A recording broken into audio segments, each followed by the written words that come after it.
இதுவே தருணம்.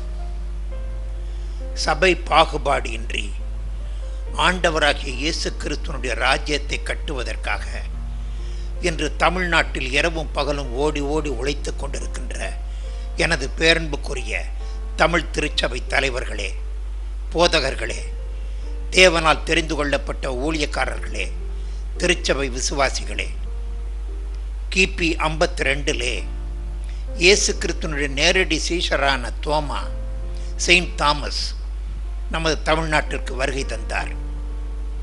நம் இந்தியாவில் உள்ள வேறு எந்த மாநிலத்திற்கும் பகுதிக்கும் அனுப்பாமல் ஆண்டவர் அவரை நமது தமிழ்நாட்டிற்கு அனுப்பி வைத்தார். அப்படி அவர் அனுப்பி வைத்ததற்கு ஒரு முகாந்திரம் உண்டு.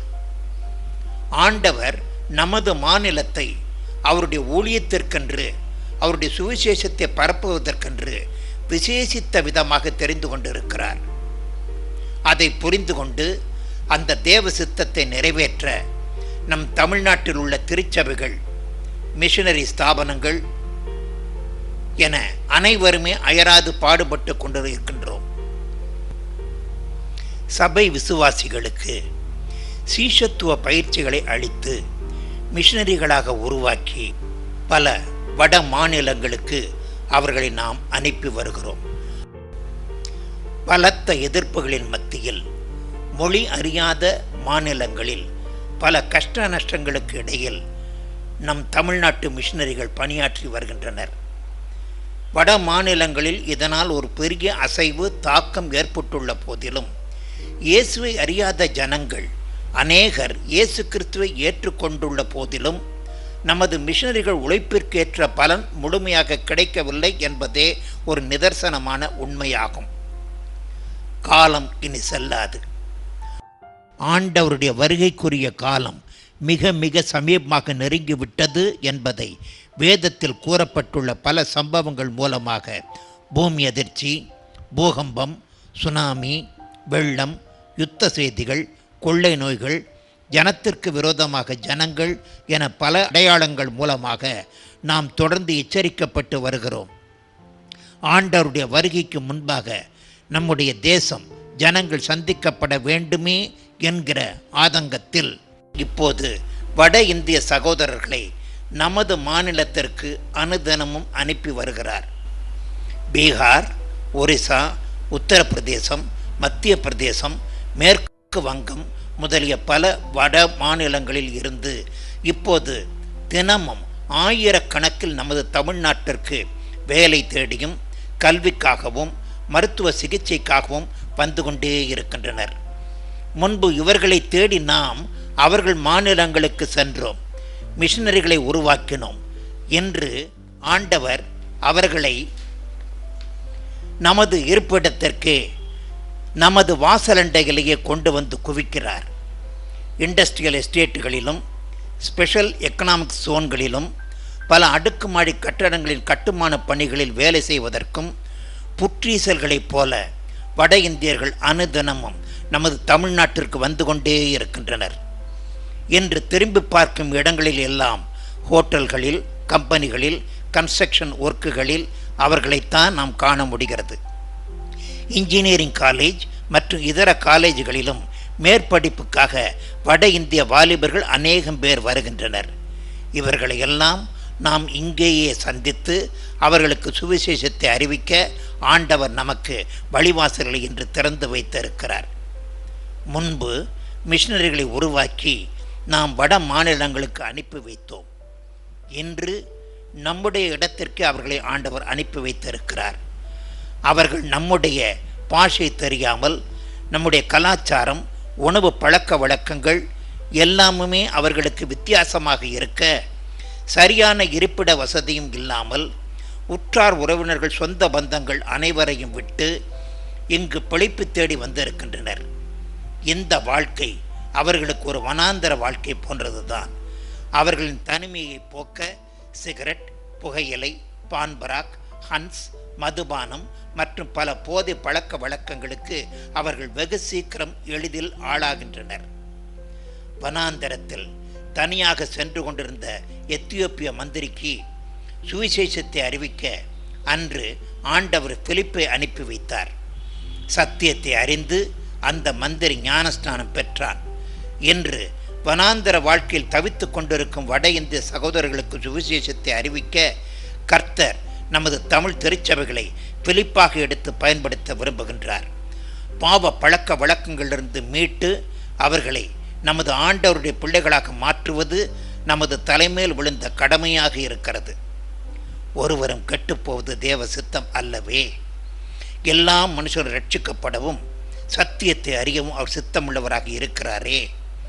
யாரை நான் அனுப்புவேன், யார் நமது காரியமாக போவான் என்று ஆண்டவர் வேதனையோடு கேட்கிறாரே. அறுப்பு மிகுதி, வேலையாட்களோ கொஞ்சம் என்று வேதம் ஆதங்கத்தோடு கூறுகின்றதே. நீங்கள் உலகமெங்கு போய் சர்வ சிருஷ்டிக்கும் சுவிசேஷத்தை அறிவியுங்கள், இயேசு கிறிஸ்துவினுடைய நாமம் சொல்லப்படாத இடங்களில் சுவிசேஷத்தை அறிவியுங்கள் என்று ஆண்டவர் நம் ஒவ்வொருவரையும் பார்த்து கூறுகின்றாரே. கால் மதிக்கும் இடமெல்லாம் கர்த்தருக்கு சொந்தமாகணும், தேசம் சந்திக்கப்பட வேண்டும். பாடல்கள் பாடுகிறோம், உபவாசம் இருக்கிறோம், ஜபம் செய்கிறோம், மிஷனரிகளை அனுப்புகிறோம். அனுப்பிய மிஷனரிகளின் பணியை காண ஆண்டுதோறும் பலரை சபைகளில் இருந்து அவர்களின் பணித்தளங்களுக்கு அனுப்பி வருகிறோம். இன்று ஆண்டவர் நம் அனைவரின் ஜபத்திற்கும் பதில் தந்து வட இந்திய சகோதரர்களை நமது மண்ணிற்கே அனுப்பி வைத்துள்ளார். நமது ஆண்டவர் நமக்கு கொடுத்த மிகப்பெரிய பாக்கியம் அல்லவா இது. தேவனுடைய சித்தத்தை நிறைவேற்ற ஆண்டவர் கொடுத்த அரிய பெரிய வாய்ப்பு, சந்தர்ப்பம் அல்லவா இது. திருச்சபைகளாகிய நாம் இப்போது செய்ய வேண்டியது என்ன? நமது இருப்பிடத்திற்கு வந்திருக்கின்ற வட இந்திய சகோதரர்களை எப்படியாவது நாம் சந்தித்து நம்முடைய ஆண்டவரை குறித்து அவர்களுக்கு சொல்லி சுவிசேஷத்தை அறிவித்து கிறிஸ்துவின் பிள்ளைகளாக மாற்றி அவர்களை மிஷனரிகளாக உருவாக்கினால் அவர்கள் திரும்பவும் அவர்களின் மாநிலங்களுக்கு செல்லுகின்ற சமயத்தில் அவர்களின் இனத்தார், ஜனத்தார், உற்றார், உறவினர்களிடம் இவர்கள் அவர்களின் மொழியிலேயே சுவிசேஷத்தை அறிவிப்பார்களே. என்னதான் நமது தமிழ் மக்களை மிஷனரிகளாக உருவாக்கி வட மாநிலங்களுக்கு அனுப்பினாலும் இவர்களை வட மாநிலத்தார் முழுமையாக ஏற்றுக்கொண்டு இவர்கள் கூறுவதை கேட்டு இயேசுவதை சொந்த இரட்சகராக ஏற்றுக்கொள்வதற்கு அதிக காலம் ஆகிறது. மிக அதிகமானவர்கள் ஏற்றுக்கொள்வதும் மிக கடினமான காரியமாக இருக்கிறது.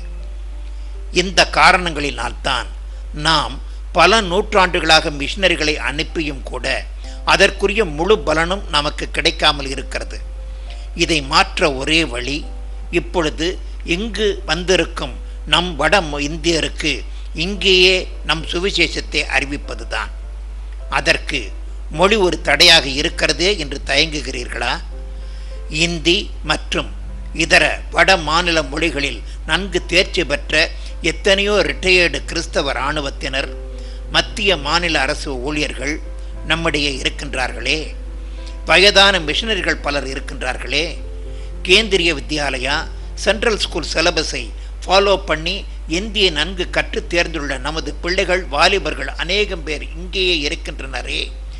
இவர்களை வட மாநில சகோதரர்களுக்கு சுவிசேஷத்தை அறிவிக்க எடுத்து பயன்படுத்தலாமே.